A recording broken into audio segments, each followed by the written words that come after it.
The Third Man is generally considered to be the greatest British movie of all time, and a lot of people just view it as flat out the greatest movie of all time. Before we get into the movie itself, I'll say one massive thing that it has in its favor that makes it an interesting and good movie, regardless of anything else, is the setting. I haven't seen too many movies that take place in the immediate aftermath of World War II. I've seen a lot of movies that take place during the ending of World War II, or the final days, or a lot of movies that take place during the beginning of the Cold War. I haven't seen too many that take place in occupied Europe. Let alone, I'm not sure if there's another English language film that's set in occupied Austria after the ending of World War II. So the unique nature of that is, I think, a big step or a big asset in the film's favor. There's also the fact that it was filmed very close to the end of World War II, I believe in 1948 and 1949, on location in Vienna. So they didn't really need sets for a lot of it. A lot of it is just the destroyed stuff, a lot of the rubble, and just general degradation of the city is still fresh off from the war, which gives it a very authentic feel to it. Something else that's kind of interesting about this time period is you can tell there's a lot of strain in the alliance between the Soviet Union and the Western Allies. But the Cold War hasn't fully broken out yet. There's kind of this uneasy calm between them before the storm, before everything kind of goes to complete world divide between the two superpowers. And there's just a lot of other concepts that I haven't really seen explored elsewhere, like how the Allies occupied stuff. Even stuff like occupation script being used as a form of de facto currency and that kind of thing are just all things I find very interesting. So I think this movie, even if you don't like the plot or any of that stuff, it's worth watching solely for the setting and the architecture and stuff like that. Especially towards the end of the movie, we have a very iconic scene where they race through the Vienna sewers, which is kind of fantastic in my opinion, and kind of makes the whole film. If there's nothing else good about it, this is one of the greatest action scenes of all time, solely because of just how amazing the set piece you have to work with is. This film is also known for its soundtrack, which I found interesting. So I found it was kind of one of the first cases of a soundtrack that was often kind of wildly inappropriate for the scene. Maybe that's just me, but I found sometimes during like a really dark or brooding scene, they'd have some like really upbeat soundtrack. And I think a number of different songs from this film went on to be very popular, and a lot of the music is very iconic. It also features stuff like Dutch angles, kind of weird cuts, weird camera techniques. It does remind me a lot of Citizen Kane, and I mean, Orson Welles is in both of them, although he wasn't really that involved in the production of this. In that they were really trying to do something a bit different with this, and a lot of the stuff in this you can see is kind of the DNA of modern filmmaking techniques. So that being said, let's get into the movie itself. We have a good cast of characters. This film actually reminds me quite a bit of Casablanca in terms of the major characters in it, but we'll talk about that a bit more later. So, our main character is Holly Mardens, who's a dime store novelist who writes westerns. And I guess that's supposed to be kind of a contrast with the somewhat ambiguous, morally difficult nature of the story, where there's not necessarily supposed to be, within the movie at least, a concept where there's flat out good guys and flat out bad guys.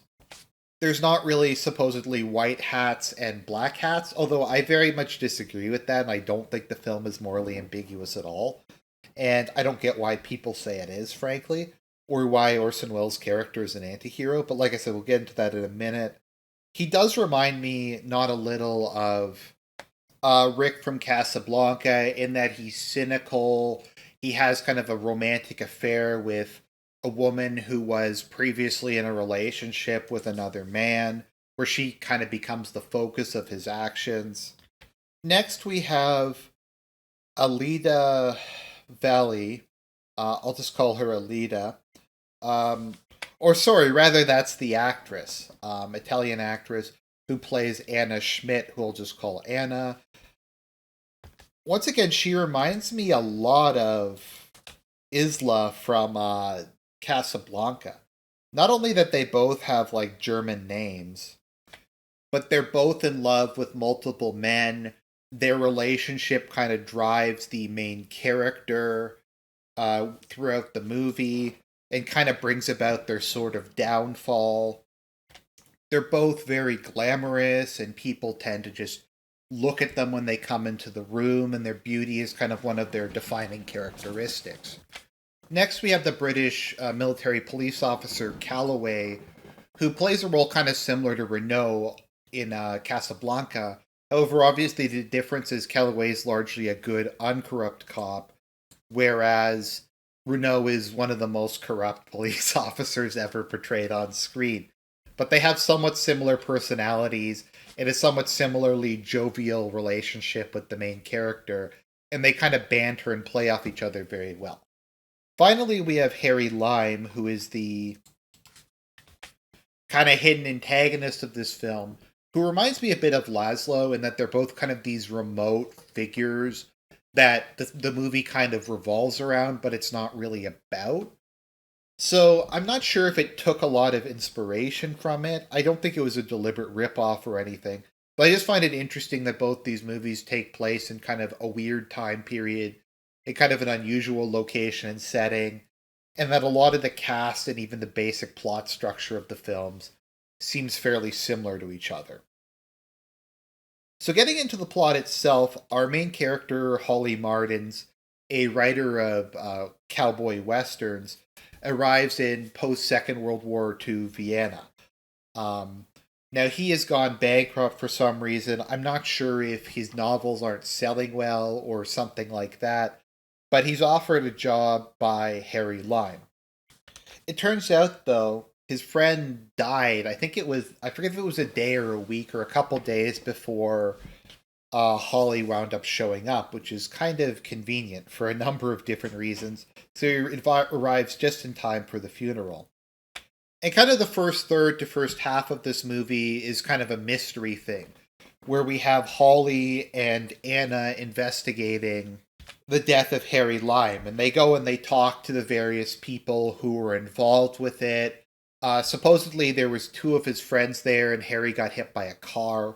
However, the accounts all differ because some say he immediately died. Some people say it took him a little while to die, and he was able to give kind of his last words. However, some people also say that there was a third man who walked away from the accident. And it's kind of interesting, so I think this movie actually does do a pretty good job of misleading you, because it's not very clear what exactly happened. Did Harry actually die? Was he the third man who walked away?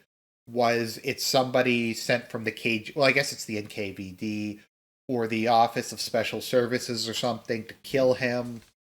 Was the thing staged? Was the thing not staged? You really have no idea where the plot is even going at this point. You do start to get a romantic relationship gradually forming between Anna and Martins. And like I said, more and more it seems like things aren't really happening. What's kind of interesting is Holly doesn't have any money to stay in Vienna, but he comes across some officer who doesn't understand that he's a Western author. And they try to have these cultural meetings where they have famous artists or actors or movie producers give lectures to a crowd of prominent people in Vienna. So he gets invited to do it, and later when he shows up, they ask him who his main influence were, and he lists some dime store Western novelist. And they immediately call him a hack, and they immediately start asking him all these, like, postmodern questions. I think it was like the death of the author and self-reflexivity. And he just doesn't know or care because he's a Western author. He's also busy just dealing with other shit. So after this, Martins goes and directly confronts Calloway and is like, what the hell is even going on? I think he was murdered. I don't think it was an accident. And then Calloway shows like the mountains of evidence he has. So it turns out that Martins was running the underground black market in Vienna. And what he does was stealing penicillin from military hospitals, mixing it with water so that it would go further and that they could sell more of it, and then reselling it. The issue is with antibiotics, if you don't complete the full treatment, there's still some of the bacteria there and it comes back. So I think with a lot of cases, there's an outbreak of bacterial meningitis. So he was selling it, and it temporarily made the kids seem better. But then once they finished the full course of it, the meningitis immediately came back, and the kids became crippled or dead. And he made a bunch of money that way. And I don't really get how Lyme is supposed to be a anti-hero. He just seems like a flat out villain to me. Other than the fact that he's played by Orson Welles, who's a very charismatic actor, what Limes does is horrendous, and his actions lead to the deaths of who knows how many people, most of them children. So after Calloway tells Martins this, he's like, yeah, it's not really worth investigating my friend's death. He was a scumbag. And later on, he goes to visit Anna again. Anna had heard about the crimes.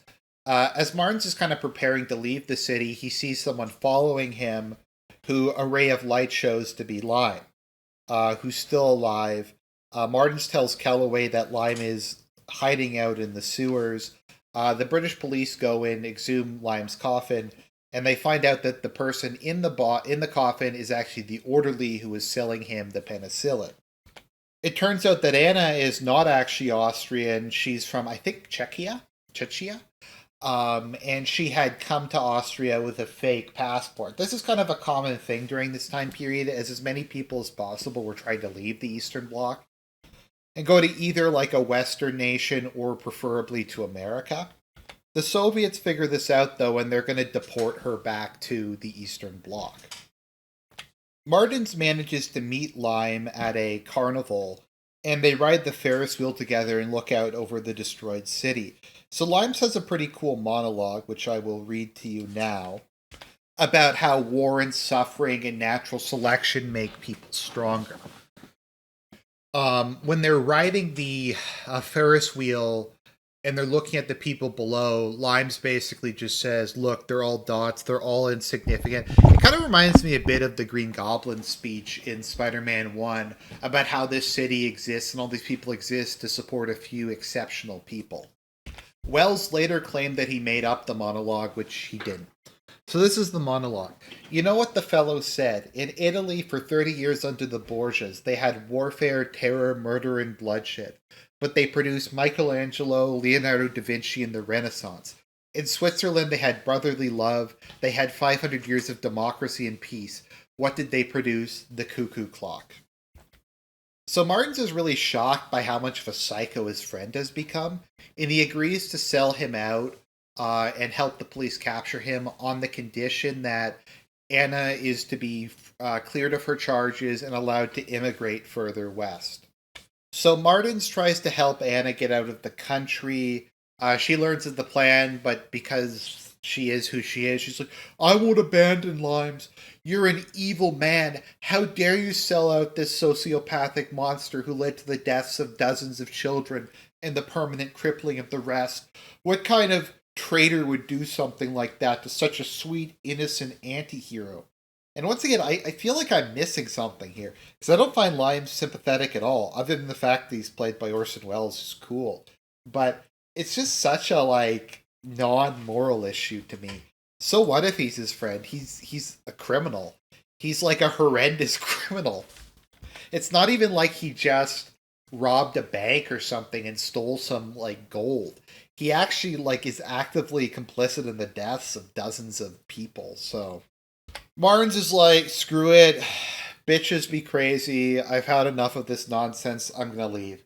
So on the way to the airport to finally get out of Vienna, Calloway stops by a hospital and shows it, and then Martins is just like, okay, I'm just gonna do it because we have to get this scumbag off of the street.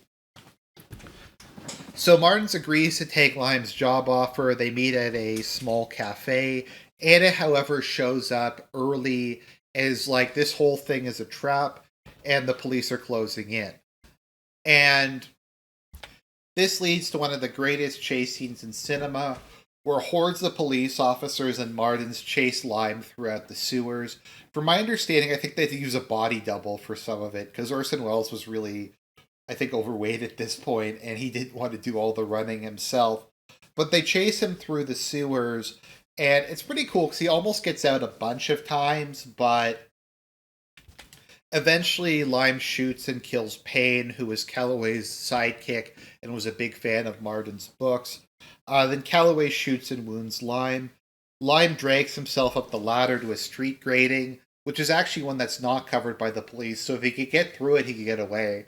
He's not strong enough, though. Martins then goes up and kills Lime using the revolver. It's a little ambiguous as to whether Lime shoots himself or Martins kills him or Martins fires or if Lime even dies. I think it's somewhat ambiguous. I'm not sure if they go get his body or not. But anyway, so he's dead and they have a second funeral. Martins, because he's a Western writer, kind of expects things to work out now. He's gotten the girl, he's saved the world, that kind of thing.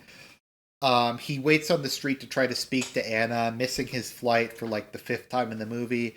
Anna walks past him and is like, "You're scum.